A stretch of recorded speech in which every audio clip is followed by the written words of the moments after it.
Kang-ju comes to see the patient, and that patient is Ligon. Kanju says, "Can you tell what kind of pain you are having?" Ligon says, "You are a psychiatrist, so please call a neurosurgeon." Kanju says, "Your CT scan report shows nothing that would cause you pain, and we give painkillers only to critically ill patients." Ligon says, "I have been ill for 15 years, so please give me painkillers. I can't bear this pain anymore." Jae Kyung-ju tells the nurse to bring her a hammer because she has to break his hand before giving him the painkiller. Ligon says, "Do you know what pain is? Please call a doctor here who can understand what I am saying." Kanju says, "You must also know that this is somatization disorder, which has happened due to your neurosis. You are not really feeling pain, it is a fake pain created by your neurosis," but Lee Gun is not ready to accept this. He is just adamant about getting a painkiller. Then Kang-ju pinches his left hand hard, which causes him a lot of pain. Ligon says very angrily, "What is your problem?" Kanju says, "How are you feeling now? Is there any pain in your right hand now? You were coming here regularly for the last 10 years, but now you don't come. Now you come only when there is pain in your hand." Ligon says, "I have done everything in the last 10 years. Tried it all, but nothing changed. What should I do to get rid of my pain? Can you tell me how much time it will take for me to recover? Minus 10 years, 20 years, will I get peace only after death?" Kanju says, "I can't tell the exact time, but if you keep getting your treatment done, you will gradually get better." Ligon says, "I may get rid of the pain in my hand. But what about those bad memories of mine which keep hurting me with every force?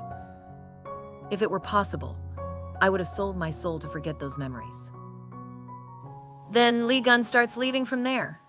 Kyung-ju says, "Your treatment is not over yet, so where are you going?" Ligon says, "Because of your kindness there is no pain in my hand now," and starts leaving. Then Kanju asks, "Have you decided to meet your first love? You are in so much trauma that you are scared of meeting your first love, right? If you meet her without fear, maybe you will be able to make some good memories." After listening to her, Ligon says, "After meeting her, if my good memories also turn into bad memories, will you take the responsibility?" Kanju doesn't have any answer to this, so Ligon leaves. He goes, and the nurse says he is gone. "Now what should we do then?" Kanju says, "He said he is fine, so leave him." You look at other patients. Kyung-ju checks the patient's records but does not know what disease he is suffering from or what his bad memories are because he never told him. Seeing the name Ligon, she remembers that she had also seen the same name on the luggage. This makes Kyung-ju understand that this is the same man with whom she had exchanged luggage. Next scene, we see Ligon drinking with Gu Bang. Gu Bang says, "Why don't you want to go to the reunion? This is your only chance to meet your first love.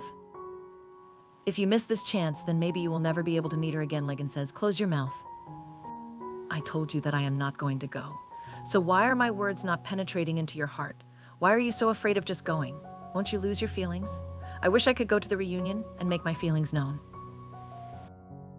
Ligon continues, "I hate myself the way I live, and I don't have any confidence. That's why. Will you do me a favor? Go to the reunion tomorrow and try to find out about the person who saved my life 15 years ago? Please, friend, help me, don't refuse." Then the scene shifts and we see Ligon walking on the road. He hears Kinju's voice message, "Yes, I am the same doctor whom you met in the hospital today, and the luggage you have is mine.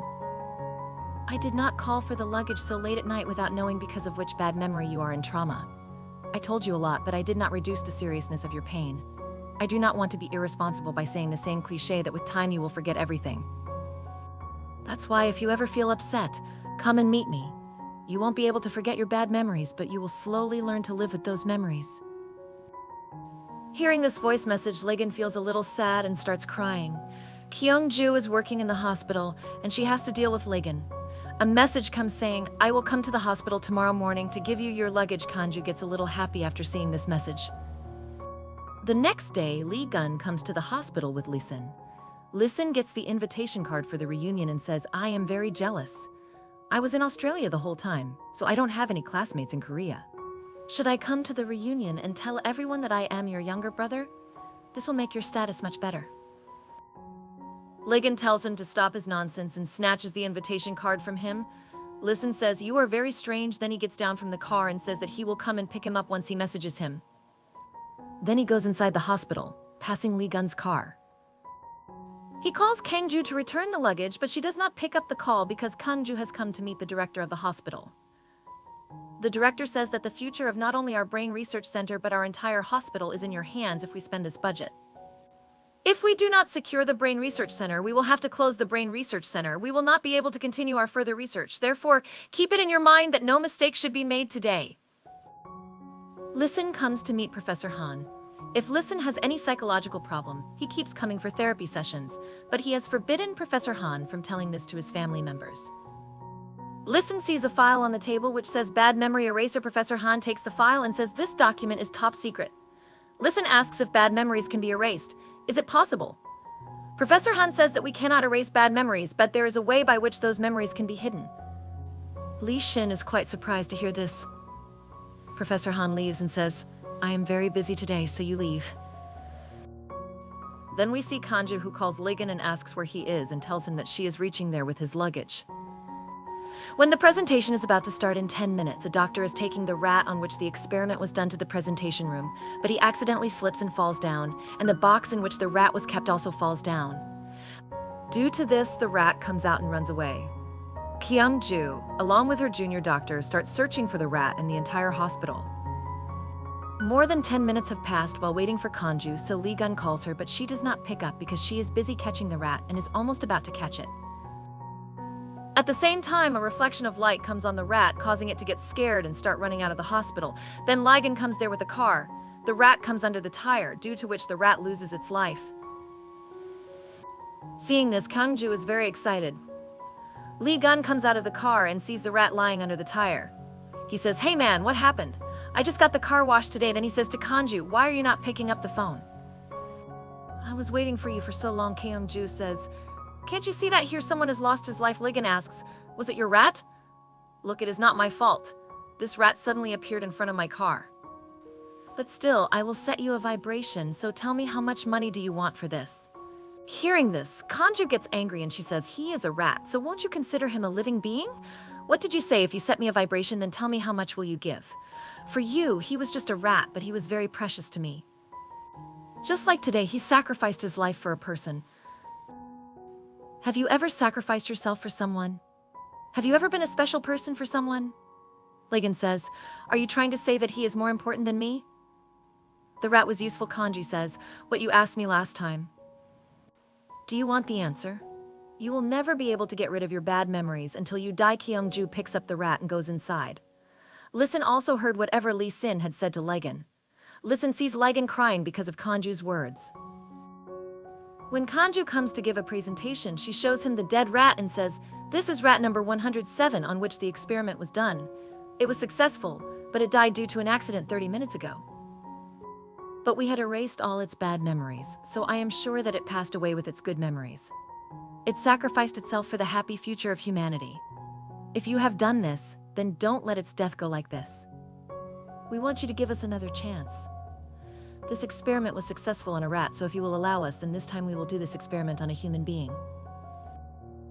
Hearing this, everyone, including Professor Han, is surprised and asks who will be the subject. Then Kanju says, "There is a man in my sight." Then we see Listen giving autographs to her fans, while in Ligon's mind, whatever Kanju had said is happening in her mind. What happens is that he becomes very frustrated, so he leaves Listen there and drives away, while Kinju gets permission to experiment on humans.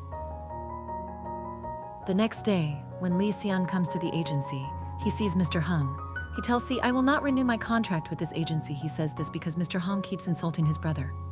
When Lee Gun comes home, his mom asks him to eat, but he does not eat. He goes to his room. We learn that today his mom had prepared his favorite food. We understand that Ligon's mom, dad, and his brother love him and care about him but are unable to show it. That is why Ligon has settled in his mind that his family does not love him at all. In the next scene, we see Ligon falling into the water and his head is bleeding. Lee Sun brings Ligon to the hospital. Kanju comes to know about this. Ligon had fallen into the river from barrage, causing severe head injuries. Ligon is quickly taken to the operating room. Professor Han asks Listen if he is okay. Listen says, "Professor, please help me." Then we see both of them in Professor Han's cabinet. We are not told what happened between them. Professor Han says, "Don't worry, everything will be fine." Ligon's surgery is going on and Kanju is also present there. The only thought that is going on in Kanju's mind is that because of whatever I told her, did she try to commit suicide? Here, experiments are also done on Ligon to erase all her bad memories. When tears start coming from Ligon's eyes, Kanju wipes the tears. Ligon remembers the girl who saved his life in his childhood. His eyes open a little, and he sees Kyung-ju in front of him. The next day when Kyung-ju comes to see Lagan, he is not on his bed, which makes her very upset. Then when she looks to the side, he is sitting near the window and drinking tea. Kyung says, "Do you know where you are right now, do you? Do you remember anything?" He is not saying anything, so Kanju says, "Do you remember who I am?